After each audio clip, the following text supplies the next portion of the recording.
शन्नो मित्रस्यं वरुणः शन्नो भवत्वर्यमा शन्न इन्द्रो बृहस्पतिः शन्नो विष्णुरुक्रमः नमो ब्रह्मणे नमस्ते वायोः त्वमेवं प्रत्यक्षं ब्रह्मासि त्वामेवं प्रत्यक्षं ब्रह्म वदिष्यामि ऋतं वदिष्यामि सत्यं वदिष्यामि तन्मामवतु तद्वक्तारमवतु अवतु माम् अवतु वक्तारम् ॐ शान्ति शान्तिः ॐ श्रुतिस्मृतिपुराणानाम् आलयं करुणालयं नमामि भगवत्पादं शङ्करं लोकशङ्करम् सुरदिन्दुविकासमन्दः संस्फुरदिन्दीवरलोचनाभिरामाम् अरविन्दसमानसुन्दरास्याम् अरविन्दासनसुन्दरीम् उपासे शारदा शारदाम्भोजवदना वदनाम्बुजे सर्वदा सर्वदा अस्माकं सन्निधिं क्रियातु। परब्रह्मणे नमः। ओं परब्रह्मणे नमः। ब्रह्मसूत्रभाषण अध्ययनं करिष्यामः। अत्र अस्मिन् दिने ब्रह्मसूत्रभाष्ये साधना अध्याये द्वितीयपादः षष्ठप्रकरणः प्रकृतैतावत्वाधिकरणम्। अत्र अद्य प्रकृत एतावत्वाधिकरणे नेति नेति इति श्रुतिरूपद्वयेन ब्रह्म निषेधयति। नेति नेति इति प्रधानమైనటువంటి अत्र विशेषाः। ब्रह्म नेति नेति इति श्रुतिरूपद्वयेन निषेधयति, किन्तु पुनः ब्रह्म अस्ति अस्ति इति न निषेधयति इति अत्र विशेषः। किमत्र विशेषः इति ब्रह्मलक्षणम् अत्र मूर्ता अमूर्ता इति बृहदारण्यकोपनिषद्भागे वचनम् अत्र अस्ति। अत्र ललितारहस्यसहस्रनामे मूर्ता मूर्ता इति वचनम् अत्र अस्ति। अत्र ब्रह्मं मूर्ता अमूर्ता किमत्र विशेषम् इति अत्र विचारणीयांशः अत्र प्रकरणे। अत्र प्रकरणे मूर्ता मूर्ता लक्षणं ब्रह्मलक्षणं। ब्रह्मं मूर्ता इति अमूर्ता इति द्विविधेन वक्तव्यं। न इति नेति नेति इति रूपद्वयेन इति वचनद्वयेन अत्र ब्रह्म नास्ति नास्ति। किमत्र विशेषं नास्ति, अत्र विचित्रमत्र अस्ति। ఇక్కడ ఏమిటంటే ప్రకృతి అధికరణం అనేటువంటి దీనిలో చెప్పుకుంటూ వస్తున్నది ఏమిటంటే బ్రహ్మము అనేటువంటిది సాకారమా నిరాకారమా అనేటువంటి ఒక విశేషాలు ఉన్నాయి. ఆ విషయాన్ని మనకు బృహదారణ్యకోపనిషత్తు వచిస్తూ ఉన్నది. ఇప్పుడు మనం బ్రహ్మమును ఒక వస్తువు చూపించి ఇది బ్రహ్మమే కదా అని అంటే కాదు నా ఇది అని అంటున్నాడు. కానీ అనేది ఒక వస్తువు అంటే అని అర్థం ఏంటి? ఒక రూపం. వస్తువు లేదయ్యా, రూపం లేకుండా ఉన్నటువంటిది బ్రహ్మమేనా? నా ఇది ఇది నేతి అంటున్నాడు. ఇది నేతి అన్ని నేతులే పెట్టేసేసాడు. ఇన్ని నేతులు ఉన్నాయి, మాట్లాడితే నేతి నేతి అంటున్నాడు. ఈ విషయాన్ని ఇక్కడ విచారిస్తున్నారు ఈ ప్రకరణంలో. 340వ సూత్రం ఇది. 6వ ప్రకరణంలో 3.2.22 ఇది. ప్రస్తుత ప్రకరణంలో ఇక్కడ ప్రకృత అంటే ప్రకృత అనగా ఇప్పుడు ఉన్నటువంటి ప్రకరణంలో ఏతావత్వం నేతి నేతి అనేటువంటి ఈ వచనములు రెండిటి ద్వారా ఇక్కడ నిషేధతి ప్రతిషేధతి అనగా నిషేధించుతూ ఉన్నది. బ్రహ్మం ఇది కాదు అని ఈ ప్రపంచము నిషేధించిన తర్వాత మరలా పునః భూయ మరలా బ్రవీతి చెప్పబడుతున్నది. ఏమిటి? బ్రహ్మం ఇది అని చెప్తున్నాడు. మొదటేమో బ్రహ్మము కాదు అంటున్నాడు, మళ్ళీనే బ్రహ్మము అంటున్నాడు. ఇదేమిటి? మూర్త అమూర్త. మనం చూసినటువంటి విశేషాలన్నింటిలో మూర్త అమూర్త దానిలో ఎక్కువగా మూర్త రూపములన్నింటినీ చెప్పారు మన భగవద్గీతలో. చూడండి, 10వ అధ్యాయంలో మూర్త రూపములైనటువంటి స్థావరాణం హిమాలయ అనేది మూర్త రూపమే. అలానే శ్రోతసామహం జాఘ్నవి అనేది అదేను ఇట్లా కొన్ని మూర్త రూపాలన్నీ చెప్పుకుంటూ వచ్చారు కదా. మరి బ్రహ్మమే అని అన్నారు కదా. మరి ఆకాశము అనేటువంటిది మూర్త రూపమా? కాదు. కానీ ఆకాశో బ్రహ్మ అని చెప్పారు. ఆకాశం బ్రహ్మము అని ఆకాశత్తల్లింగాత్ అని మొట్టమొదటిలోనే మనకు వచ్చింది. కాబట్టి ఈ విధంగా రెండు విధములుగా మూర్త అమూర్తములు అనేటువంటి పదాలతోటి వస్తూ ఉన్నది దీనిలో విశేషమైన బ్రహ్మ లక్షణాలని చెబుతూ ముఖ్యంగా బృహదారణ్యోపనిషత్తులో మూర్త అమూర్త రూపములు ఉన్నవని చెబుతున్నది.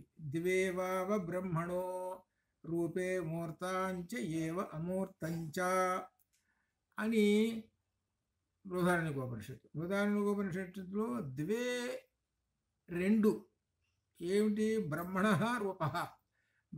రూప ద్వే అస్తి ఏకః మూర్తః అపరః అమూర్తంచ. ఏకః మూర్తః అమూర్తంచ. ఒక విధమైన మూర్తి రూపం సాకార రూపం, అమూర్తంచ రూపం లేదు, నిరాకారం అని మనకు బృహదారణ్యోపనిషత్తు అంటూ ఉన్నది. ఇకపోతే పంచభూతాలకు వద్దాం. పంచభూతాల్లో ఆత్మనః ఆకాశ సంభూతః అని చెప్పుకుంటూ వచ్చేది కదా తైత్తిరీయం. ఆత్మనః ఆకాశ సంభూతః, ఆకాశాత్ వాయు, వాయురగ్ని, అగ్నిరాపః, ఆపః పృథివీ అనుకుంటూ చెప్పుకుంటూ వచ్చారు కదా. దానిలో మొదటి రెండు అమూర్తములు, అంటే ఆకాశము వాయువు అమూర్తము, వాటికి రూపమేమి లేదు. తర్వాత మూడు చెప్పుకుంటూ వచ్చారే, అగ్ని, నీళ్లు, భూమి, అవేమో మూర్తములు. ఆ మూడు మూర్తాలు. పంచభూతాల్లో మొదటి రెండు అమూర్తములు, తర్వాత వచ్చి మొదటి రెండు అమూర్తములు, తర్వాత మూడు మూర్తములు. పృథివీ ఆపః తేజః, పృథివీ ఆపస్సు తేజః. కింద నుంచి పైకి వస్తే, పైనుంచి కిందకు వస్తే తేజః ఆపః పృథివీ, ఇట్లా అనమాట. ఈ విషయాన్ని ఛాందోగ్యంలో తత్తేజో అసృజత అని చెప్పారు. తత్తేజో అసృజత, తత్ తేజః అసృజత. తత్ తేజః, తేజః అంటే అగ్ని. అగ్ని నుండే మిగిలిన రెండు కూడా వచ్చినాయి. మొత్తం ఈ మూడు కలిసి ఈ మొత్తం జగత్తును సృష్టించాయి అని చెబుతున్నాయి. ఈ మూడు ఈ జగత్తును సృష్టించాయి. ఈ మూడు ఈ జగత్తులో మిళితమై ఉంటాయి. అంటే ప్రతి దానిలోనూ ఈ మూడు ఉంటాయి. ఈ జగత్తులో ప్రతి వస్తువులోనూ ఉంటాయి. మనిషిలో ఉన్నాయి, చెట్లోనూ ఉన్నాయి, వృక్షాలు ఏమిటి అన్నిట్లోనూ ఇవి ఉన్నాయి. ఈ భూమిలో ఎటుగుడి ఉన్నాయి, ఆ భూమిలో అగ్ని ఉన్నాయి, నీళ్లు ఉన్నాయి. ఇట్లా ఈ విధంగా తత్తేజో అసృజత అని మనకు అక్కడ ఛాందోగ్యంలో అన్నారు. అవి రూపములు అవి. కాబట్టి ఇక్కడ సాకార రూపం అనగా మూర్త రూపము అని చెప్పుకుంటూ వచ్చారు. మొత్తం జగత్తంతా, సమస్త చరాచర జగత్తు మొత్తం కూడా అంతా కూడా ఇదేనని చెప్పుకుంటూ వచ్చారు అక్కడ తత్తేజు అసృజత. చివరికి తేల్చింది ఏమిటయ్యానంటే మూర్త రూపములు అమూర్త రూపములు అనేటువంటి చెబుతున్నారు. మూర్త రూపములు అనేటువంటివి ఉన్నాయి, అదే బ్రహ్మమేను. అమూర్తములు అనేటువంటివి ఉన్నాయి, అదే బ్రహ్మమేను అనుకుంటూ చెప్పుకుంటూ వచ్చారు. దీనిలో అమూర్తములైనటువంటివి వాయువు, ఆకాశం, మూర్త రహితములు. ఇవి మూర్త అమూర్త ఇవి. ఇకపోతే ఆధ్యాత్మ శరీరాంతర్గత మూర్త రూపం తేజ ఆపు అన్నాత్మకమైనది. తేజ ఆపు అన్నాత్మకం అంటే అన్నం అంటే భూమి అని అర్థం. ఇవన్నీ కూడా మూడు కలిసినటువంటిది. ఈ మూర్తి రూప ఆకారమే నేత్రగోళము. ఈ మూడిటి నుంచి వచ్చినటువంటిదే మన యొక్క కన్ను అనగా అర్థమైంది. మన శరీరం వచ్చిందంటే ఈ మూడిటి వల్ల మన శరీరం వచ్చింది. ఈ శరీరంలోకి ఉన్నటువంటి నేత్రగోళము, కంటి పాప ఉన్నదే, ఇది వాయురాకాశాత్మకమైన అమూర్త రూపంలో ఉన్నదే లింగ శరీరం అనగా సూక్ష్మ శరీరము. అమూర్తమైన శరీరుడి యొక్క పురుష రూపమును వివిధ వర్ణములో వర్ణించడం చేస్తూ ఉన్నారు. ఈ మూర్త రూప కార్యమే అనగా మనకి నేత్రగోళం వలననే ఇదంతా కూడా మనం దర్శనం చేసుకుంటున్నాము అని చెబుతున్నారు. ఇది ఈ మూర్త రూపమైనటువంటివన్నీ కూడా మనకి ఎలా తెలుస్తున్నది? ఈ కంటి పాపలో కనపడుతున్నది మూర్త రూపమంతా కూడా కనపడుతున్నది. అదే అంధుడు ఉన్నాడు అనుకోడు, వాడికి ఏం తెలుస్తుంది? మూర్త రూపమైనటువంటి బ్రహ్మము చూడబట్టి ఆయన చూస్తాడు, ఆయన చూడలేడు. ఈ మూర్త రూపమైనటువంటి చూడాలంటే కూడా, ఆ బ్రహ్మను చూడాలంటే కూడా ఈ కంటి ద్వారానే. మరి దేనితోటి చూస్తున్నావా? చేతితోటి చూస్తున్నావా? కాదు. మరి ఇంకేమైనా నాసిక, చెవ్వ? కాదు. దేనితో చూస్తున్నావు? నేత్రంతో చూస్తున్నావు. ఆ నేత్రం దేనితో తయారైంది అంటే మూర్త రూపంతో తయారైంది. ఆ తయారైనటువంటి ఆ మూర్త రూపంతో ఈ మూర్తాన్ని దర్శనం చేసుకుంటూ ఉన్నాం. ఆ దర్శనం చేసుకోవటంలో విశేషం ఏంటంటే దీనిలో చెప్తున్నాడు, కంటి పాప అని ఒక మాట వేశాడు, ఒక చిన్న పదం. ఏమిటనంటే కంటిలో ఉన్నటువంటి ఆ లెన్స్, దీనిలో పెసరగింజంతా ఉన్నటువంటి ఆ నేత్రంలో ఉండేటువంటి ఆ కంటి పాపను చూసావు, అది సమస్త జగత్తుని తీసుకొచ్చి పెడుతున్నది ఆ కంటి పాపలో. అదే పురుష, అదే పరమాత్మ, అదే విశేషం. ఇది చాలామంది ఒక్కసారి కనుక దీర్ఘంగా ఆలోచిస్తే మనకు చిన్నదైనటువంటి దానిలో సమస్తమైనటువంటి ఆకాశాన్ని చూస్తుంటే, ఆకాశంలో ఉన్నటువంటి కోట్ల కొలది నక్షత్రాలు అవన్నీ కూడా చిన్న కంటి పాపలో పడి అవన్నీ వాటి యొక్క విశేషం అంతా తెలియజేస్తూ ఉన్నది అని అంటేనే ఇక్కడ ఆ కంటి పాపలో ఉన్న చక్షుష పురుష అంత విశేషం అని తెలుసుకోండి. అందుకనే సర్వేంద్రియాణం నయనం ప్రధానం అని కూడా అన్నది. అందుకనే విశేషమైనటువంటి ఆ నయనం వలన ఏమిటంటే మూర్త రూపమైనటువంటి సాకార బ్రహ్మమును దర్శనం చేసుకొని అందులో ఉన్నటువంటి ఏ బ్రహ్మజ్ఞానం ఏదైతే ఉన్నదో అది సంపాదించుకోమని అర్థం. అది అంత విశేషం కూడా వస్తుంది. ఇంకది సరే, ఇక్కడ చెబుతున్నది ఏంటంటే ఈ విధంగా టెస్ట్ చెబుతున్నాడు. ఏమిటంటే రూపము అరూపము అని చెబుతూ ఇక్కడ మూర్త రూపములు అమూర్త రూపములు అని చెబుతూ ఇక్కడ పూర్వపక్షం వేశాడు. ఈ పూర్వపక్షంలో ఏమంటున్నాడంటే బృహదారణ్యకోపనిషత్తులో నేతి నేతి అని చెబుతున్నారు కదా, ఇది కాదు ఇది కాదు అని చెబుతున్నారు కదా. ఈ ఉపదేశం కంటే మించిన ఉపదేశం మరొకటి లేదు, ఇదేను అని చెబుతున్నారు.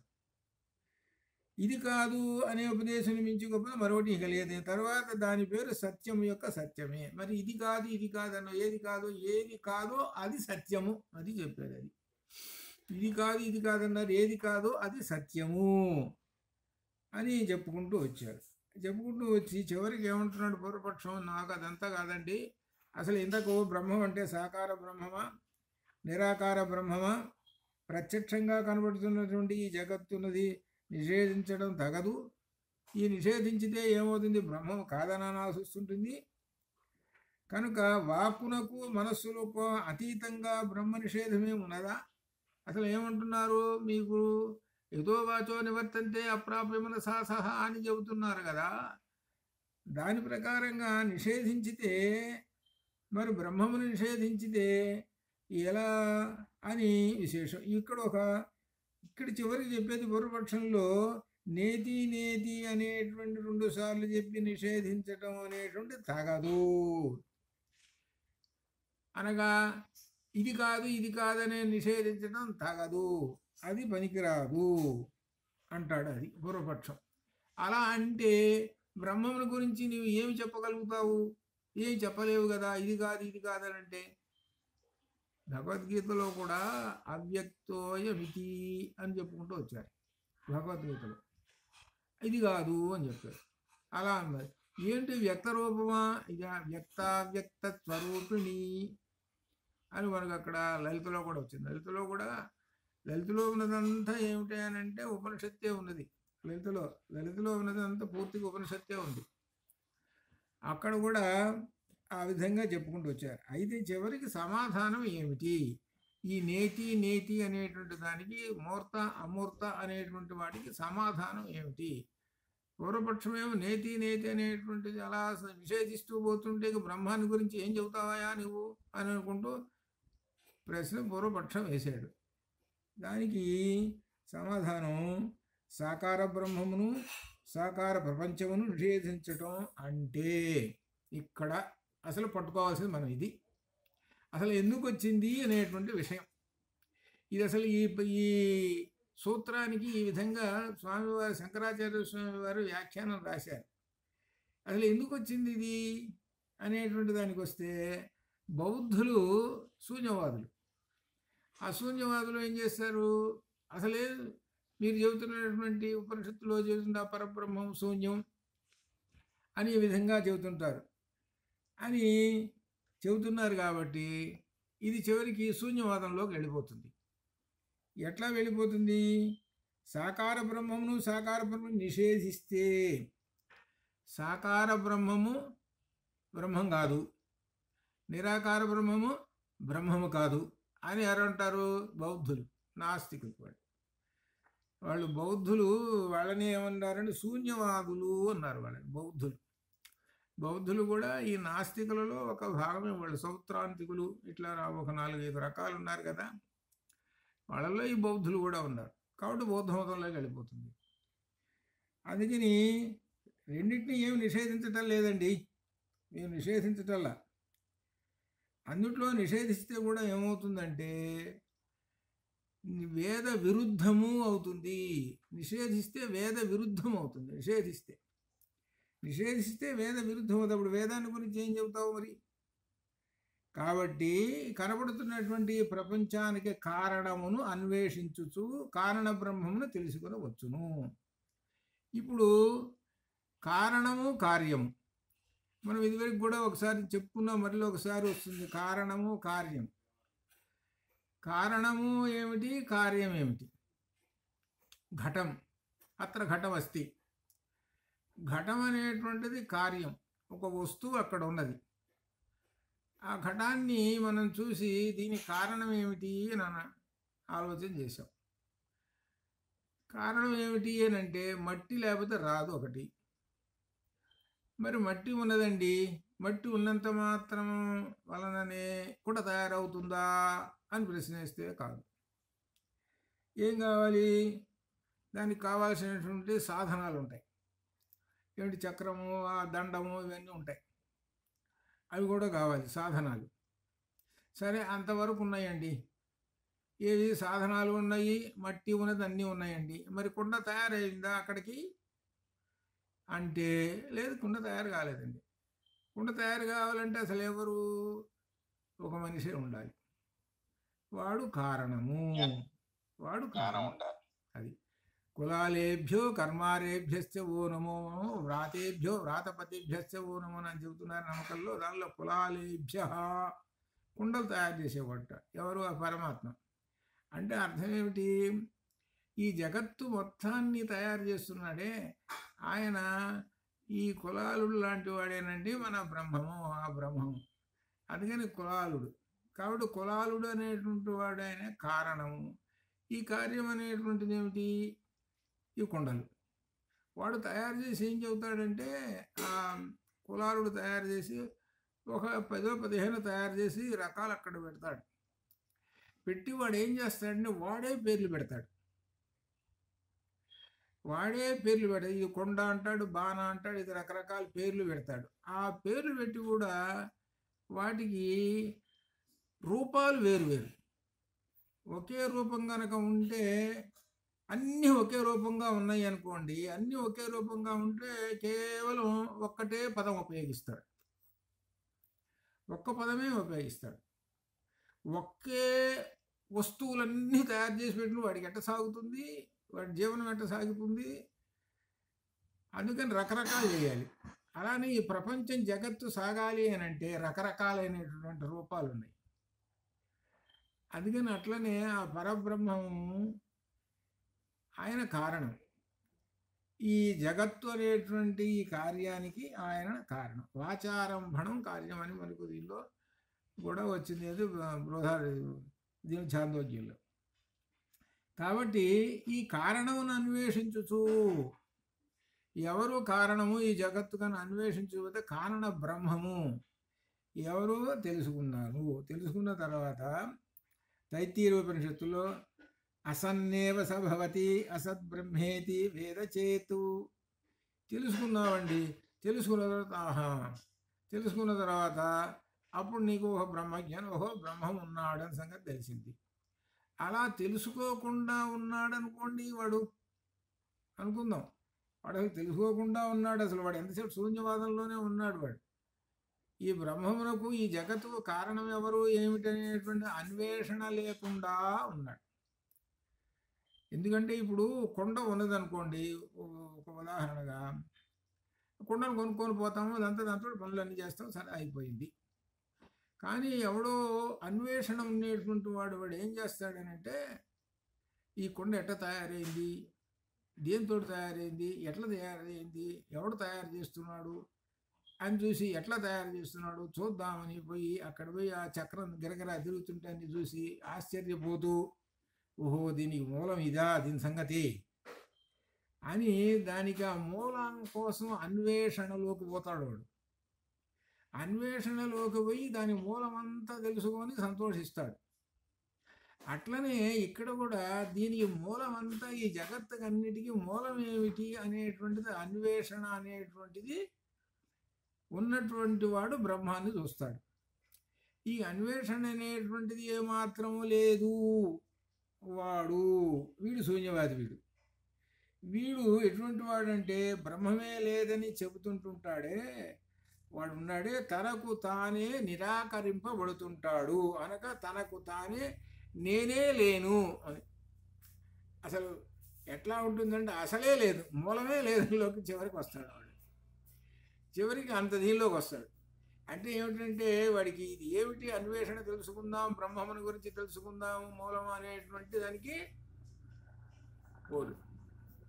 అదే దీనిలో విశేషమైన ఈ విశేషాన్ని మనకు పురాణ ఫక్కీలో ఒక కథారూపంలో పెట్టాడండి. పురాణ ఫక్కీలో ఒక కథారూపంలో పెట్టాడు. ఏమిటంటే కథారూపంలో బ్రహ్మము దగ్గరికి వెళ్ళారు. అంటే శివుడు, మామూలుగా శివుడని, శివుడి దగ్గరికి బ్రహ్మ విష్ణు ఇద్దరు పోయినారట. అయ్యా నీ సంగతి తెలుస్తూ నీ మొదలు చివరి నీ కాళ్ళు ఎక్కడుంది, నీ తలకాయ ఎక్కడుంది మొత్తం నాకు మేము చూసి వస్తాము అంటే ఆ పాదమస్తకం అంటే అర్థం ఏమిటి, ఆది అంతం మేము చూస్తాము అంటే అర్థం ఏంటి, వీళ్ళిద్దరూ ఒక తెలియగల వాళ్ళు అని అనుకుందాం. వీళ్ళిద్దరు తీసి ఎవరో సక్సెస్ అయినారా అని చూస్తే చివరికి వాళ్ళు సక్సెస్ కాలేదు. అనగా బ్రహ్మమునకు ఆది అంతములు లేవు అనేటువంటి విషయం అక్కడ. అనగా అన్వేషణకి పోతే అప్పుడు వాళ్ళు ఏమనుకున్నారు, చివరికి బ్రహ్మమునకు ఆది లేదండి అంతము లేదండి అని ఎప్పుడు తెలుసు. ఒక అన్వేషణ కనుక ఉంటే అప్పుడు తెలుస్తుంది. నీకు అన్వేషణ లేదు, ఏమీ లేదు, కూర్చొని వాళ్ళు ఎవరో బౌద్ధులు చెప్పారు, దాని ప్రకారంగా అట్లనే ఉండిపోతున్నావు, అప్పుడు ఎట్లా, అది అనమాట అది. కాబట్టి ఇక్కడ చెబుతున్నారనమాట.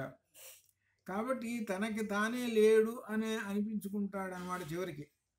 కాబట్టి చివరికి ఏం చెబుతున్నారనమాట, మూర్త అమూర్తములు రెండు బ్రహ్మములేను, సాకారము నిరాకారము రెండు బ్రహ్మములేను అని ఇంతవరకు చెప్పుకుంటూ వస్తున్నారు. ఇది ఇంకా కఠోపనిషత్తులో ఏం చెబుతున్నారంటే బ్రహ్మము ఉన్నదనే గ్రహించాలి అని చెబుతున్నారు. అస్తి ఇది ఏ ఉపలబ్ధవ్య, అస్తి అంటే ఉన్నది, బ్రహ్మము ఉన్నది. తైత్తీర్యంలో కూడా బ్రహ్మవిత్తు ఆప్నోతి పరం, ఇక్కడ ముఖ్యమైనటువంటి విశేషం. బ్రహ్మవిత్తు ఆప్నోతి పరం. బ్రహ్మవిత్ అంటే బ్రహ్మజ్ఞానము కలిగినటువంటి వాడు పరం, ఆ పరమును పరబ్రహ్మమును ఆప్నోతి పొందును. బ్రహ్మజ్ఞానం ఉంటేనే పొందుతాడు అన్నారు. బ్రహ్మజ్ఞానం అంటే ఏమిటో తెలుసుకోవాలి కదా. మరి బ్రహ్మజ్ఞానం అంటే తెలుసుకోవాలంటే నీకు అన్వేషణ ఉంటేనే కదా. నీకు అన్వేషణ అనేటువంటి బుద్ధి లేకపోతే ఎవరు ఏది చెబుతా అది వింటావు. ఆ బౌద్ధులు ఏం చెబుతారు ఇటు చెబుతారు, సరే అంతేనండి అని అంటావు. నీకు అన్వేషణ అనేటువంటిది ఉండాలి. అన్వేషణ ఉంటే అప్పుడు తెలుస్తుంది. కాబట్టి అన్వేషణ కూడా ఉండాలి అనేది పైదాన్ని చెబుతూ అట్లనే దానికి ఉపనిషత్తు కూడా చెబుతుంది. బ్రహ్మం ఉన్నదనే తెలుసుకోవయ్యా అని చెబుతున్నాడు. అస్థి అది. అస్థి నాస్తి రెండు ఆపోజిట్, రెండు. నాస్తి అంటే నాస్తికులు, అస్థి అనగా అర్థం ఆస్తికులు. వీళ్ళిద్దరు ఆపోజిట్, కంప్లీట్ రెండు. కాబట్టి అస్థి అనేటువంటి వాళ్ళందరూ ఆస్తికులు, అంటే బ్రహ్మం ఉన్నది అనేటువంటి వాళ్ళు. వాళ్ళందరూ కూడా బ్రహ్మవిత్, బ్రహ్మజ్ఞానం కలిగినటువంటి వాళ్ళు. వాళ్ళు పరం, ఆ పరమును ఆప్నోతి పొందుతున్నారు అని చెబుతూ దానికి ఇంకా విశేషం చెబుతున్నారు. సత్యజ్ఞానం అనంతం బ్రహ్మ. ఇది చాలా గొప్పదండి. ఇది దీనిలో ఇక్కడ ఒక విశేషమైనటువంటిది. సత్యం, జ్ఞానం, అనంతం బ్రహ్మ. ఇక్కడ ఒక 3 విశేషణాలు ఉన్నాయి. ఈ 3 విశేషణాలు దేనికి వేశారు? బ్రహ్మమునకు విశేషణాలు వేశారు. ఈ 3 విశేషణాలు ఒక చోటే ఉన్నాయండి. ఈ 3 విశేషణాలు ఒక చోటే ఉన్నాయి, విడివిడిగా లేవు. అంటే దేనితోటి పోలిక చెప్పాలి అని అంటే, ఒక పుష్పం చూసుకున్నాం అనుకోండి, ఆ పుష్పానికి రంగు ఉంటుంది, వాసన ఉంటుంది, ఒక ఆకారం ఉంటుంది, ఒక అందాన్ని ఇచ్చేటువంటిది. ఇవన్నీ ఏమిటి? ఈ 3 లక్షణాలు ఒకచోటే దానికి ఉంటాయి. ఒకచోటే ఉన్నది, వస్తువు ఒకటే అక్కడ. అట్లనే ఇక్కడ ఆ బ్రహ్మం అనేటువంటి ఆ వస్తువుకి 3 విశేషణాలు. సత్యమైనటువంటిది, జ్ఞానస్వరూపమైనటువంటిది, బ్రహ్మమైనటువంటిది, అనంతమైనటువంటిది. అనంతము అనే మాట వేశారు. అంతము, అనంతం. అంతం అంటే చివర. ఇప్పుడు అంతం ఉన్నది అని అన్నాం అనుకోండి, అప్పుడు ఆది ఉన్నది అనాలిగా. అంతము అన్నప్పుడు ఆది అనాలి. అప్పుడు ఆది అంతములు 2 ఉన్నాయి అంటే బ్రహ్మము కాదు. ఆది అంతములు 2 ఉన్నాయి అంటే బ్రహ్మము కాదు. ఆది అంతములు 2 లేవండి. ఆది అంతములు 2 లేవండి. అదే మనకు బ్రహ్మదేవుడు విష్ణువులు పోటీపడి ఆ బ్రహ్మమును వెతకటానికి పైకి కిందకి, పైకి కిందకి, ఇద్దరు వాహనాలు వేసుకొని పైకి కిందకి, పైకి కిందకి తిరిగారు అని శివరాత్రి రోజు కథ చెప్పుకుంటాం. శివరాత్రి రోజు కథ చెప్పుకుంటాం. బ్రహ్మదేవుడేమో అబద్ధం ఆడాడు, చివరికి ఆ కథ అంతా చెప్పుకుంటూ వస్తున్నాడు. విష్ణువేమో నాకు తెలియదయ్యా అని అన్నాడు. అందుకని విష్ణువుకే గుళ్ళు ఉన్నాయి, అబద్ధం ఆడలేదు కాబట్టి. బ్రహ్మదేవుడికి అబద్ధం ఆడాడుగా, నీ గుళ్ళు లేవుకో అని అన్నాడు. అక్కడ ఒక కథ ఏంటంటే, ఒక ఆధ్యాత్మికమైనటువంటి ఒక విశేషాన్ని పరమాత్మ గురించి చెప్పడం కోసం ఒక కథను అల్లి ఒక విశేషమైనటువంటి పండగ రోజున అని చెప్పి తెలుసుకుంటురా, ఆ బ్రహ్మమునకు ఆది అంతములు లేవు, ఈ బ్రహ్మం అనేటువంటిది ఈ సమస్త జగత్తులో నిండి ఉన్నదిరా ఇది అని తెలుసుకోండిరా అని చెప్పడానికి ఒక పెద్ద పండగ మనకు విశేషమైనటువంటి దాన్ని. అదనమాట. అట్లనే ఇక్కడ సత్యజ్ఞానం అనంతం బ్రహ్మ. యతో వాచో నివర్తంతే అప్రాప్య మనసా సహ ఆనందం బ్రహ్మణో విద్వాన్ బిభేతి కదాచనేతి. ఇది కూడా చాలా ముఖ్యమైనటువంటిది, చాలాసార్లు మనకు కూడా వస్తుంది ఇది. యతో వాచో నివర్తంతే అప్రాప్య మనసా సహ ఆనందం బ్రహ్మణో విద్వాన్. విద్వాను వర్ణించాడు ఆ బ్రహ్మాన్ని వర్ణిస్తాడు. వాక్యాలన్నీ ఆ వాక్యాలు పోతూ ఉన్నాయి ఆ బ్రహ్మాన్ని చేరటానికి. కానీ ఎంత వాక్యాలు చెబుతున్నాక బ్రహ్మాన్ని చేరలేకపోతున్నాయి. అనగా బ్రహ్మాన్ని వర్ణించడానికి అవ్యక్తోయం అచించోయం మన దానిలో వచ్చింది కదా అది. కాబట్టి బ్రహ్మమును గురించి విద్వాన్ అయినటువంటి వాడు అంతటి వాడే వర్ణించుతూ చెబుతున్నా కానీ అవి అక్కడ దాకా పోవడం లేదు కూడా. అయినా కానీ ఈ మనసా సహ ఆనందం బ్రహ్మణో విద్వాన్ నా బిభేతి కదాచ. ఒక చోట వెళ్ళి తిరిగి వస్తున్నాయి అప్రాప్య మనసా సహ. ఒక మంత్రంలో ఉన్నది ఇట్లనే ఉంటుంది. ఇక్కడ ఈ మంత్రంలో అప్పుడు విద్వాన్ నా బిభేతి కదాచనేతి. కదాచన ఎల్లప్పటికీ ఎప్పటికీ కూడా నా బిభేతి భయపడడు. తన యొక్క ఆ వచనములు ఆ బ్రహ్మం యొక్క ఆనందాన్ని తెలిపేటువంటి వచనములు తనకు భయాన్ని కలిగించవు. అనగా భయమునకు వ్యతిరేకం ఆనందం. ఆ బ్రహ్మమును వర్ణించుతూ ఉన్నప్పుడు ఆనందం కలుగుతూ ఉంటుంటుంది అని అర్థం. అది ఇక్కడ విశేషం ఏమిటంటే ఇది పైకి అంత కనపడుతున్నా కానీ ఏమంటే బ్రహ్మాన్ని గురించి చెబుతుంటే ఆనందం కలుగుతూ ఉంటుంటుందండి. నా బిభేది కదాచన అని చెప్పారు కదండి. సరే దీనికి ఏమన్నా ఎగ్జాంపుల్స్ ఉన్నాయా అని. దీనికి ఎగ్జాంపుల్స్ ఎట్లా దీన్ని మనం తీసుకోవాలి అనుభవంలోకి అని అర్థం. ఆనందం ఎప్పుడు ఎట్లా కలుగుతుంటుంది అని అర్థం. అంటే ఇక్కడ ఆ బ్రహ్మమును గురించి దర్శనం చేసుకుంటూ అనేక మనకు పురాణాల్లో కానీ వీటిలో కానీ శంకరాచార్య వారి స్తోత్రాలు, ముఖ్యంగా శంకరుల యొక్క స్తోత్రాల్లో కూడా ఆ బ్రహ్మమును గురించి వర్ణించుతూ ఉండేటువంటి స్తోత్రాలు కొన్ని చూశారు. అవన్నీ కూడా ఆనందాన్ని కలిగించేటువంటివి. అవన్నీ కూడా ఆనందాన్ని. ఆ కాళిదాసు గారికిట అమ్మవారు ప్రత్యక్షంగానే వెంటనే మొదలుపెట్టేశాడట. ఆయన దండకం మొదలుపెట్టేశాడు. ఆనందపూర్వకంగా దండకం బెర్రెలెట్టేసేసి ఆ సాకార రూపాన్ని దర్శనం చేసుకుంటూ ఆ దండకం అంతా చెప్పేశాడు. ఆయన అప్పటికప్పుడు చెప్పేశాడు. ఇది ఏమిటనమాట, ఆ సాకార రూపాన్ని చూసి వర్ణించినటువంటిది అని అర్థం. అప్పుడు ఆనందం పొందాడు. కానీ ఇక్కడ ఏం చెబుతున్నాడంటే అన్నీ అట్లా ఆ విధంగా ఎంతో ఆనందాన్ని పొందుతున్నటువంటి వాడు, అలా వర్ణించినటువంటి వాడు వాడి జీవితంలో వాడి జీవించిన కాలము నా బిభేతి కదాచన. ఇక్కడ బిభేతి అంటే అర్థం ఏమిటంటే భయము అని సహజంగా అర్థం. ఇది ఏమిటి భయం అనేటువంటి? చాలామందికి భయం అనేటప్పటికీ పావును చూసి భయపడ్డాను, సింహాన్ని చూసి భయపడ్డాను, దొంగను చూసి భయపడ్డాను, భయం అనేటువంటి దీనికే చూస్తుంటారు. కానీ ఇది ఆ భయం కాదు. ఇది ఏం భయం అంటే మరణ భయం అనేటువంటిది. అనగా అర్థం ఏమిటి? ఆ మృత్యు భయము, యముడు అనేటువంటి భయం అనేది తొలగిపోయి బ్రహ్మమునందు శాశ్వత ఆనందములో ఉంటాడు. అది అర్థం. అది బ్రహ్మమునందు శాశ్వత ఆనందములో ఉంటాడు. భయం అనేటువంటిది ఏమాత్రం ఉండదు. అది లేనప్పుడు ఏముంటుంది? బ్రహ్మమునందు శాశ్వత ఆనందములో నిండిపోయి ఉంటాడు ఆ బ్రహ్మమును వర్ణించటం వలన. అది ఎవరు? విద్వాన్. అదనమాట. అటువంటి ఆయన యొక్క మాటలు ఆ బ్రహ్మాన్ని వర్ణిస్తుంటే యతో వాచో నివర్తంతే అప్రాప్య మనసా సహా. అవి వెళ్ళి అక్కడ దాకా పోయి బ్రహ్మం దాకా పోయి బ్రహ్మాన్ని టచ్ చేయలేక వెనక్కి తిరిగి వస్తూ ఉన్నాయి. ఆ వెనక్కి తిరిగి వస్తుంటే ఆనందం పొందుతుంటాడు. అనగా అర్థం ఏమిటి? ఆ వాక్కులు వర్ణిస్తూ ఆ వాక్కులలో లీనమైపోయి ఆ వాక్కుల యొక్క రూపాన్ని దర్శనం చేసుకుంటూ ఆనంద బాష్పాలతోటి ఉండిపోతుంటాడే. అది అంత విశేషం. అది కాబట్టి ఆ బ్రహ్మమును వర్ణించడానికి వాక్కులు కూడా చాలవండి అని అర్థం. అందుకనే దీనిలో బృహదారణ్యకోపనిషత్తులో ఒక చోట మనకు వచ్చింది, బ్రహ్మం అంటే ఏమిటంటే ఆయన చెప్పుకుంటూ వచ్చాడు. అనణుహు అహ్రస్వం అదీర్ఘం.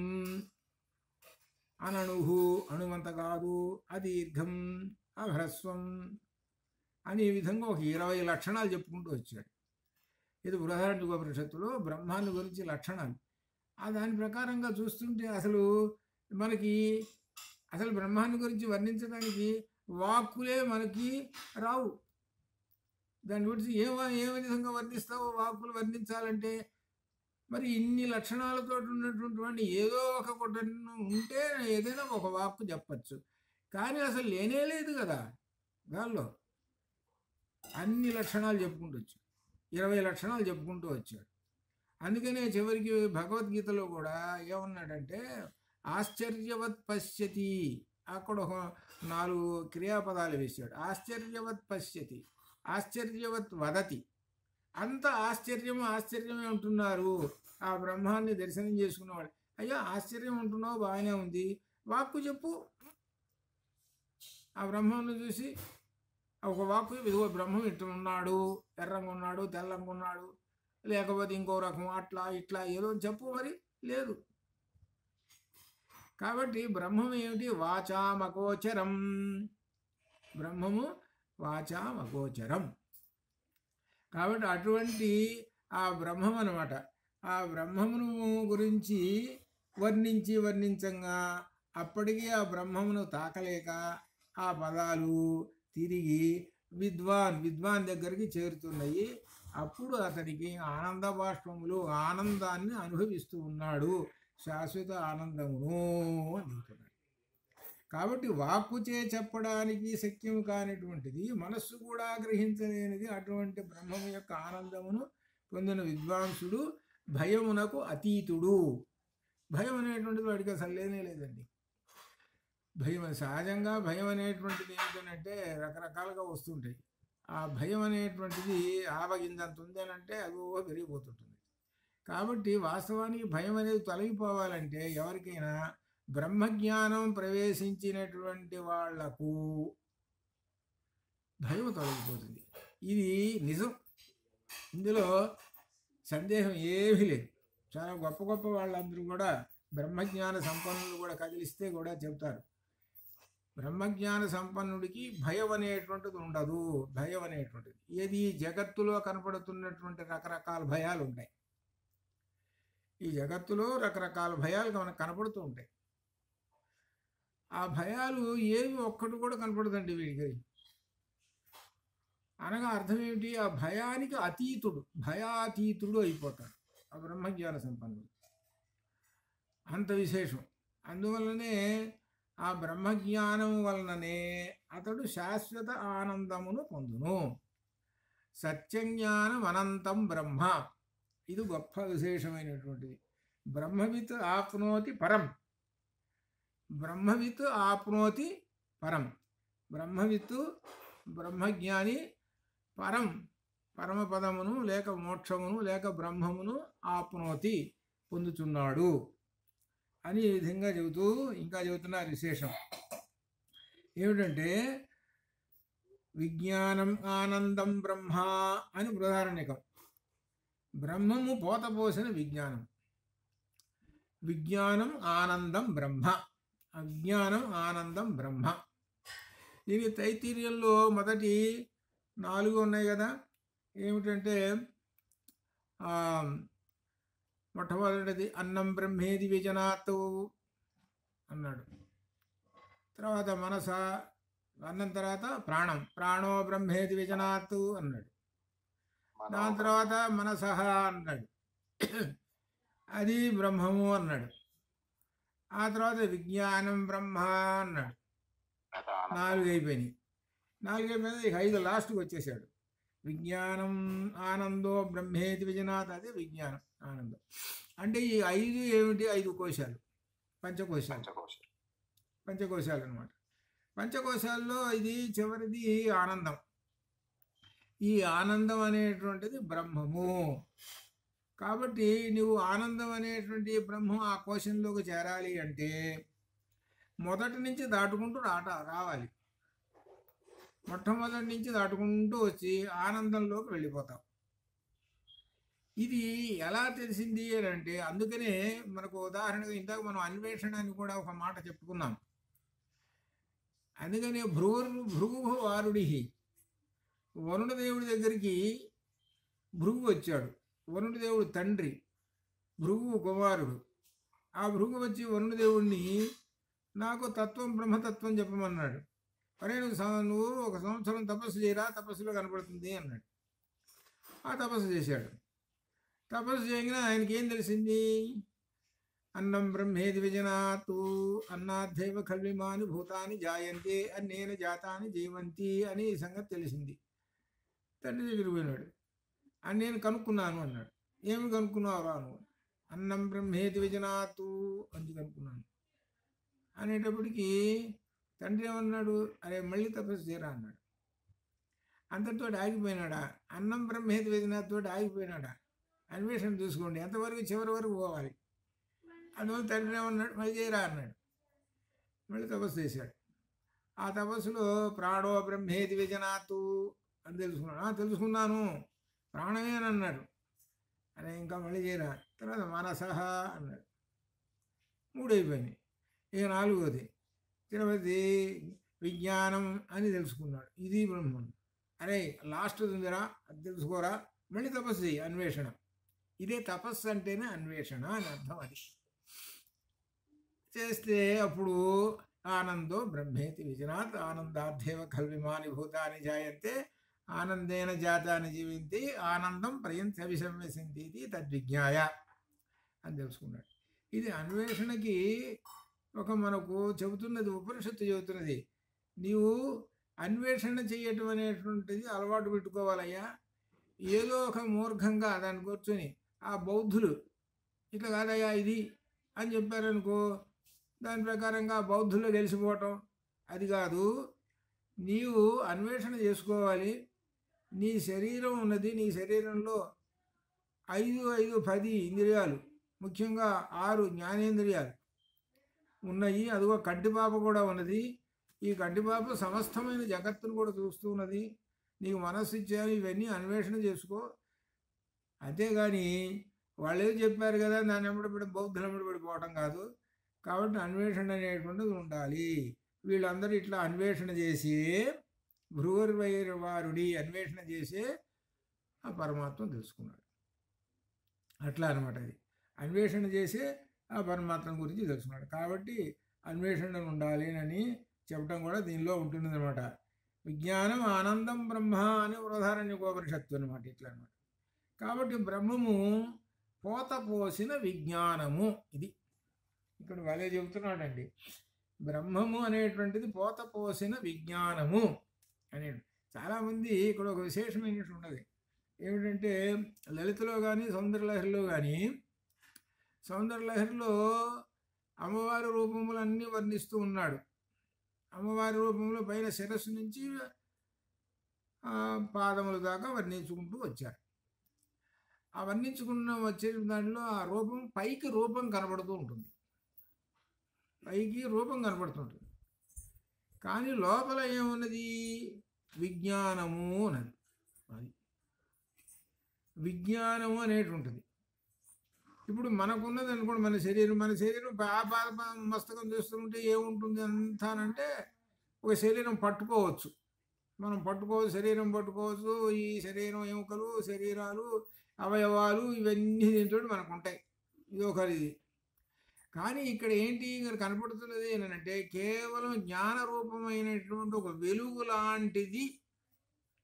ఇప్పుడు మనం సినిమా కానీ దేనిలో కానీ టీవీలో కానీ బొమ్మ చూస్తున్నాం అనుకోండి, నిజంగా వస్తువు అది కాదు కదా, అది ఒక బొమ్మలాగా. అట్లనే ఒక రకంగా ఏం చెప్పుకోవాలంటే సాకార రూపంలో ఒక తెల్లని కాంతి పుంజము అని చెప్పుకుంటే సరే.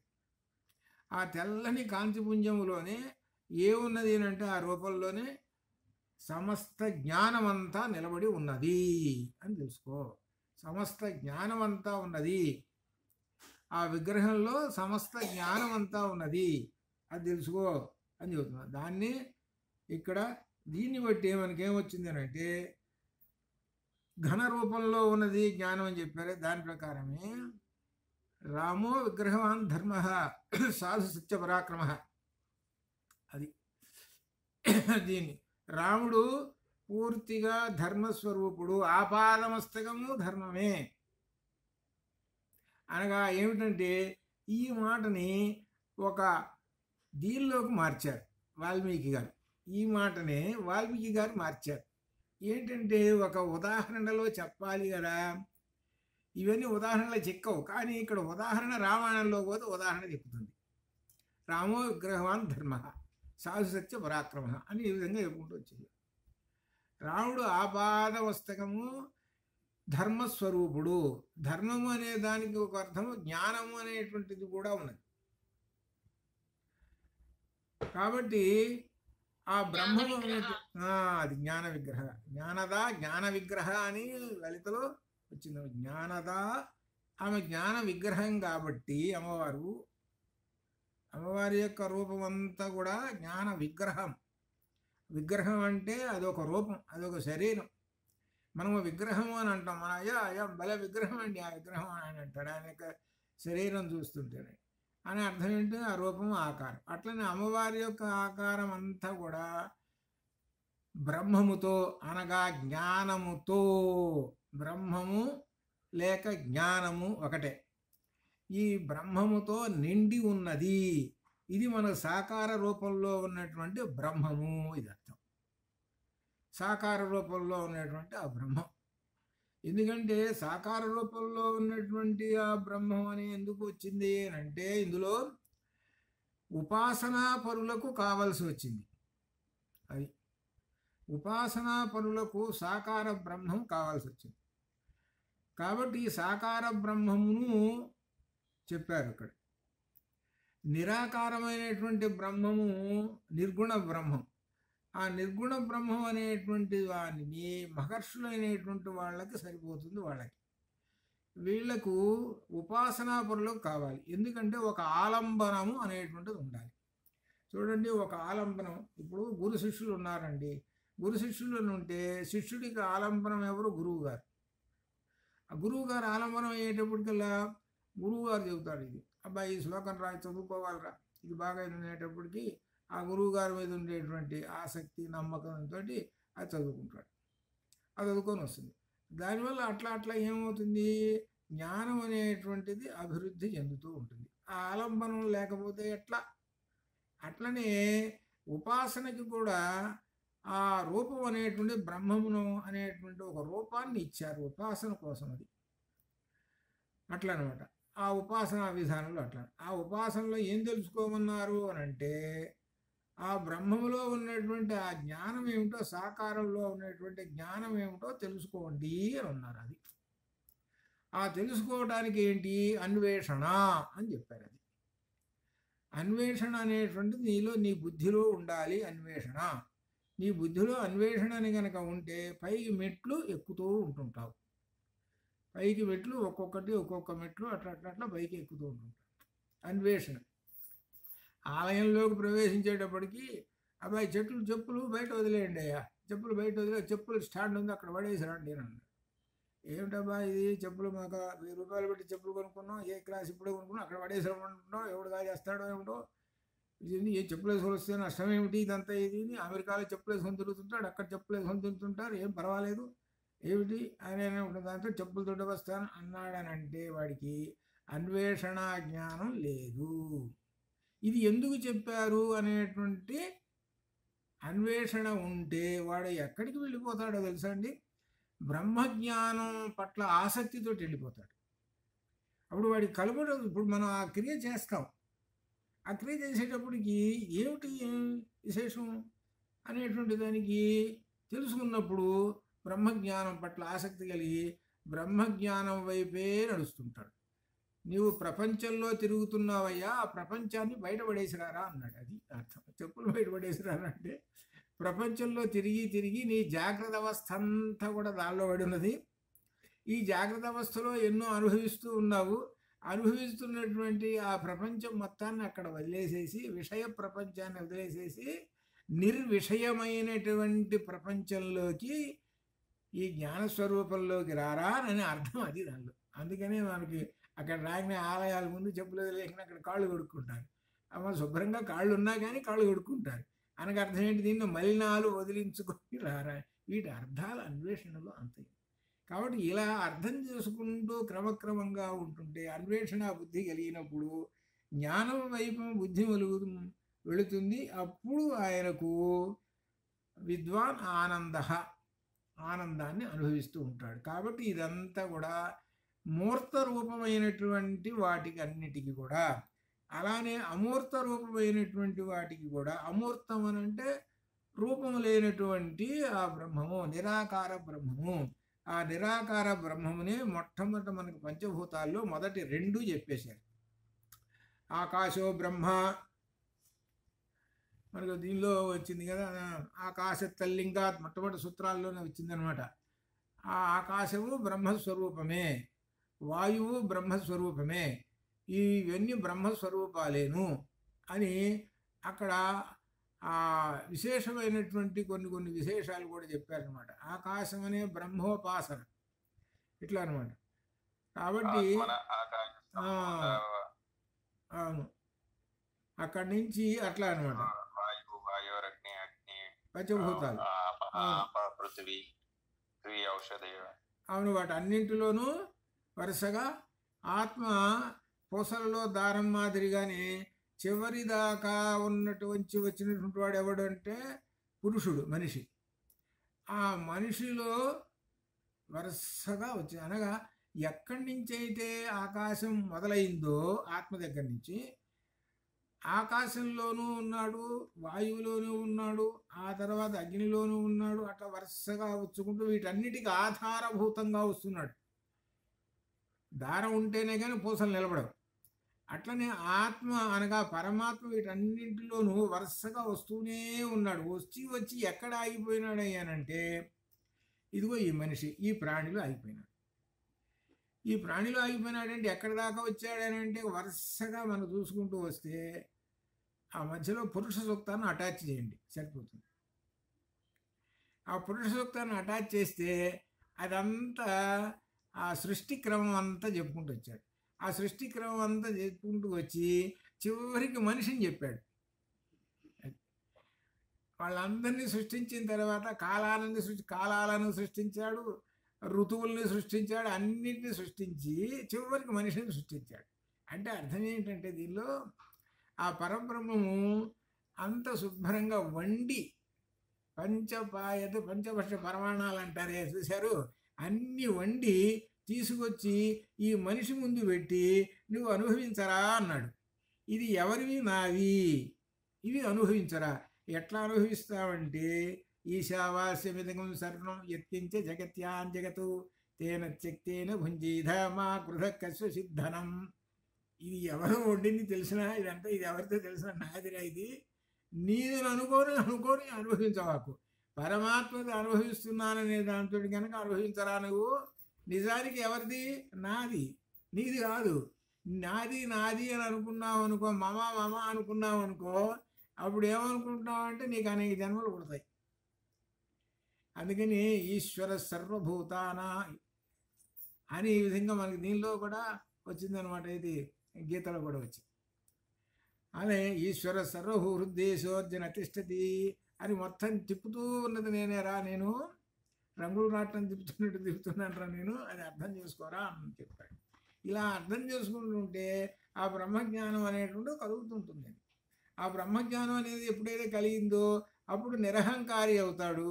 నిరహంకారి అయినప్పుడు అభయం కలుగుతుంటుంది. క్రమక్రమంగా శాశ్వత ఆనందాన్ని కూడా పొందుతాడు. ఇట్లా ఈ విధంగా మనకు ఈ మూర్త అమూర్తాలని గురించి చెప్పుకుంటూ వచ్చి తర్వాత ఆ దీనిలో కూడా సత్యజ్ఞానం అనంతం బ్రహ్మ అనేటువంటి మాట, ఇది కూడా నిరాకారమైనటువంటిది. నిరాకారాన్ని గురించి చెప్పింది సత్యజ్ఞానం అనంతం బ్రహ్మ. అసలు ఉపనిషత్తులన్నీ కూడా నిర్గుణ బ్రహ్మాన్ని గురించే చెబుతున్నాయి. ఉపనిషత్తులన్నీ కూడా అదనమాట. అయితే ఆ సాకార రూపానికి కావాల్సి వచ్చినప్పుడు ఆ సాకార రూపంలో మనకు వర్ణించిన సందర్భాలు మనకు కనబడుతుంటాయి. అట్లా సరే ఇవన్నీ అయిన తర్వాత ఇక్కడ విశేషమైంది, దాన్ని రెండో తర్వాత సూత్రంలో చెబుతున్నాడు. ఇక్కడ ఏమిటంటే బ్రహ్మం అవ్యక్తం అని చెబుతున్నది కదా. బ్రహ్మము ఇప్పటిదాకా మూర్త రూపం చెబుతున్నావు, సరే ఆ బ్రహ్మాన్ని వర్ణిస్తూ ఉన్నాడు అని చెబుతున్నావు, అన్వేషణ చేసుకుంటూ జ్ఞానం సంపాదించడం అని చెబుతున్నావు. అయితే బ్రహ్మం అవ్యక్తము కదా, అనగా వాక్కులలో చెప్పలేం కదా అని ముండకోపనిషత్తు చెబుతున్నది అని అంటున్నాడు. ఆ బ్రహ్మమును కంటితో చూడలేము, అలానే వాక్కులతో వర్ణించలేము, అలానే ఎత్ తత్ అద్రేశ్యం అగ్రాహ్యం, ఆ పరమాత్మను చూడలేము, దర్శించలేము, అర్థం చేసుకోవడానికి కూడా సాధ్యం కానివాడు. ఇట్లా ఈ విధంగా అనేకమైనటువంటి కూడా చెబుతున్నారు. బ్రహ్మము కనిపించినటువంటి వాడు, శరీరం లేనివాడు, అనిర్వచనీయము. మనకు బృహదారణ్యకోపనిషత్తులో 20 లక్షణాలు చెప్పుకుంటూ వచ్చాడు పరమాత్మ గురించి. అననుహు అహరస్వం, ఇట్లా అదీర్ఘం అహరస్వం.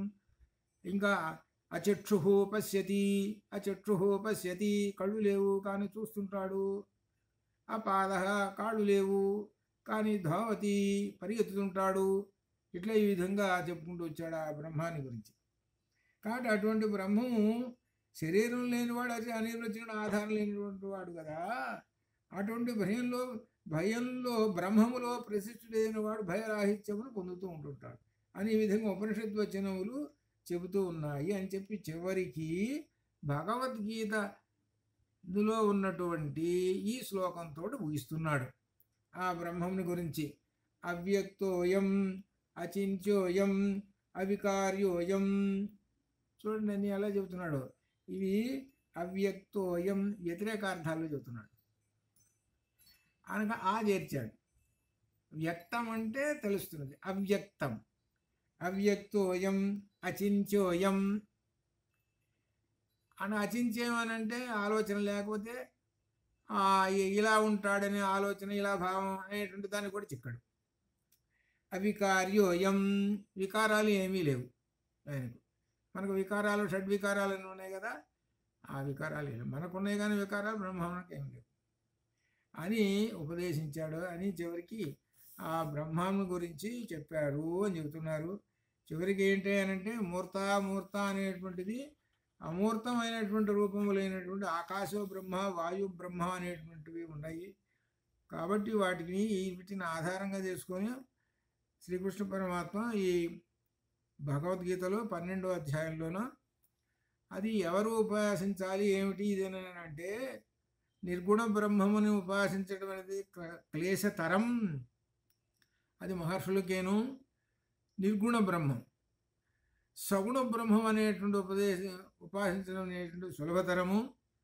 కాబట్టి సులభతరమైనటువంటి ఆ సగుణ బ్రహ్మం గురించి కొన్ని ఉదాహరణలు 10వ అధ్యాయంలో చెప్పాను.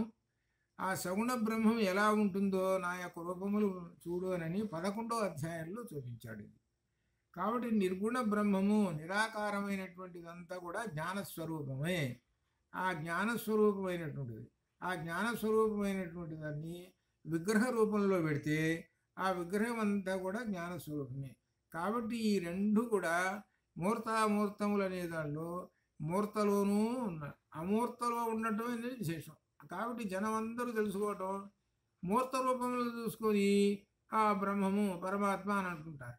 కానీ అమూర్తమైనటువంటి వాటిల్లో చూసి అనగా భావన చేసుకోవటము, ఈ వాయువు బ్రహ్మము, ఆకాశము బ్రహ్మము, అసలు బ్రహ్మమే అవ్యుక్తోయం అనేటువంటి విషయాన్ని తెలుసుకొని ఆ ధ్యానంలో ఉండేటువంటి వాడు. అందుకనే మన సుందరకాండలో అంతా చూశాడండి ఆయన. మరి అన్నీ అన్ని శక్తులు ఉన్నటువంటి వాడండి, అన్నీ ఉన్నాయి. చివరికి ఏల్లో కూర్చున్నాడు ఆయన, ధ్యానంలో కూర్చున్నాడు. ధ్యానంలో కూర్చొని ఆ ధ్యానంలో ఆయన ఏమో ఓంకారం ఏమో చేసుకుంటున్నాడు అనుకుందాం. ఆ ధ్యానంలో కూర్చుంటే ఆయనకి కనపడదు ఏమిటి అని అంటే రూపాలు కనపడ్డాయి. అంతటిదాకా రూపాలు చూస్తూనే ఉన్నాడు కదా. వీళ్ళు ఆ రూపాలని పరబ్రహ్మం అని అనుకున్నాడా? లేదు కదా. ఇప్పుడు ఏమనుకున్నాడు? ఇప్పుడు తెలుసుకున్నాడు. ఓహో పరబ్రహ్మం, రాముడు పరబ్రహ్మము అని అప్పుడు తెలుసుకున్నాడు. శుద్ధ బ్రహ్మ పరాత్మర రామ అని అప్పుడు తెలుసుకున్నాడు ఆయన అన్వేషణలో. అప్పుడు తెలుసుకున్నాడు అనమాట. అప్పటిదాకా ఏమిటి, నీకు రూపం మూర్త రూపంలో కనపడుతున్నా కానీ ఆ పరబ్రహ్మం అమూర్తంలో ఉన్నాడు. అమూర్తంలో ఉన్నటువంటి ఆ పరబ్రహ్మాన్ని ధ్యానంలో తెలుసుకున్నాడు. ఇది ఇక్కడ ఇది చూసాడు. ఇట్లా ఈ విధంగా దీనిలో ఇంతవరకు చూసుకొని తర్వాత రేపు కొనసాగిద్దాము. కాబట్టి ఇప్పుడు ఒక విశేషమైనటువంటి ఒక ప్రశ్న వేసేసి ఆలోచనలో పెట్టేస్తే మిమ్మల్ని ఏం ఆలోచన చేస్తారో చూద్దాం. ఆయన ఎంతమంది చూస్తారో. మనం విగ్రహాన్ని ఆలయంలో విగ్రహాన్ని కానీ ఇంట్లో కానీ విగ్రహాన్ని పెట్టుకొని పూజలు చేసుకుంటుంటాం కదా. ఆ విగ్రహము జీవుడా పరమాత్మ? జీవుడా పరమాత్మ? అది తేల్చండి. శక్తి చేతనారూప, జడశక్తి జడాత్మిక అని గుర్తొస్తుంది.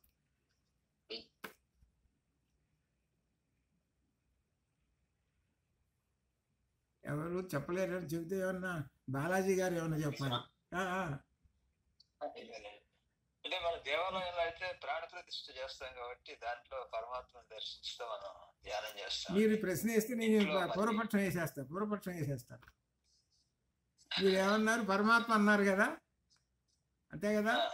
పరమాత్మ అంటే పరమాత్మ గురించి లక్షణాలు చెప్పి అవ్యక్తోయం అచింత్యోయం, పైగా అననుహు అదీర్ఘక అహ్రస్వం, అది ఈ విధంగా అసలు లేనే లేదు. అసలు ఇది చెప్పలేమండి నన్ను అవ్యక్తం. కాబట్టి మరి పరమాత్మని, ఆ విగ్రహాన్ని పరమాత్మని ఎట్లా చెబుతాం అని పూర్వపక్షం చేసినప్పుడు పరమాత్మ కాదని అనిపించాలి కదా.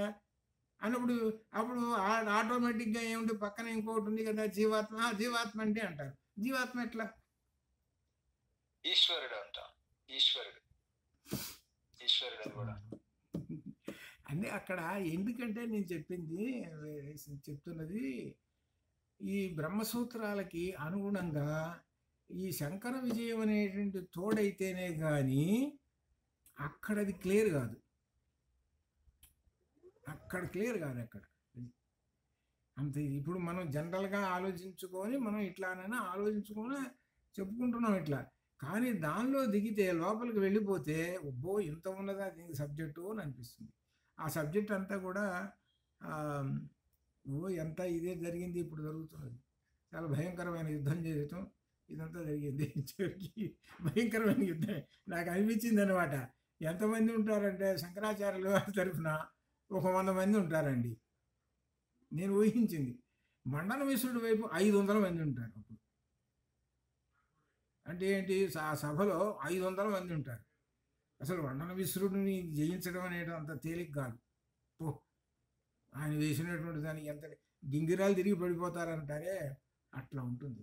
ఆయన వేసినటువంటి ఆ జీవాత్మ ప్రశ్నకి దానికి తత్వమసి వీటి వేసిన ప్రశ్నలకి 2 మీకు ఉన్నాయి. ప్రధానమైనటువంటి సుపర్ణ సయుజ ముక్కలు చేసి పెట్టేశాడు ఎవరు, మండన మిశ్రుడు. దాన్ని వదిలిపెట్టి మళ్ళీ ఇంకొకటి తీసుకొచ్చాడు. ఈవిడిలో కఠోపనిషత్తులో ఉన్నటువంటి ఈవిడ పిబంతవు అని ఋతం దాన్ని ముక్కలు చేసేసాడు.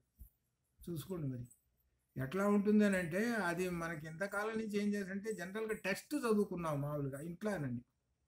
ఋతం పిబంతో ఒకటి, ఈ ద్వాసపర్ణ కనుక చూస్తే జీవబ్రహ్మైకం అసలు కానే కాదు. అందుకనే ద్వైతులు ఆ ద్వైతుల్లో పడిపోయింది. అందుకు దాన్ని ముక్కలు చేసి ఖండించేసేస్తాడు ఎవరైనా. ఈయన ఖండించేస్తే ఆయన ఏం చేస్తాడు, కలుపుతాడు. శంకరుడు ఏం కలుపుతాడు, జీవబ్రహ్మైక్యం. చాలా ఇదిగా ఉంటుందండి. అది ఏంటంటే అది చదువుకున్న అది అర్థం చేసుకుంటే ఏమొస్తుందని అంటే, ఇందాక మనం అన్వేషణ అని అన్నాం చూశారు. ఆ బ్రహ్మజ్ఞానం అనేటువంటిది అది ఆనందో బ్రహ్మేతి విజనార్థాల్లోకి వెళ్ళిపోతుంది. అట్లా ఓం పూర్ణమద పూర్ణమిదం పూర్ణాత్ పూర్ణముదచ్యతే పూర్ణస్య పూర్ణమాదాయ పూర్ణమేవావశిష్యతే అసతో మా సత్కమయ తమసో మా జ్యోతిర్గమయ మృత్యోర్మామృతంగమయ. ఓం శాంతి శాంతి. శుభం భూయాత్. ధన్యవాదాలు గురుగారు. మంచి శుభం భూయాత్. అట్లానే వచ్చారు బాలాజీ గారు వచ్చారు. అట్లానేనండి అట్లానే మామూలుగా ఇదే టైం అట్లానే అదే అమెరికా వాళ్ళు 3 ఉన్నారు ఇక్కడ దీనిలో, మరి ఇక్కడ ఉన్న వాళ్ళు. సరే మంచిది. అట్లానే శుభం భయాత్. అట్లా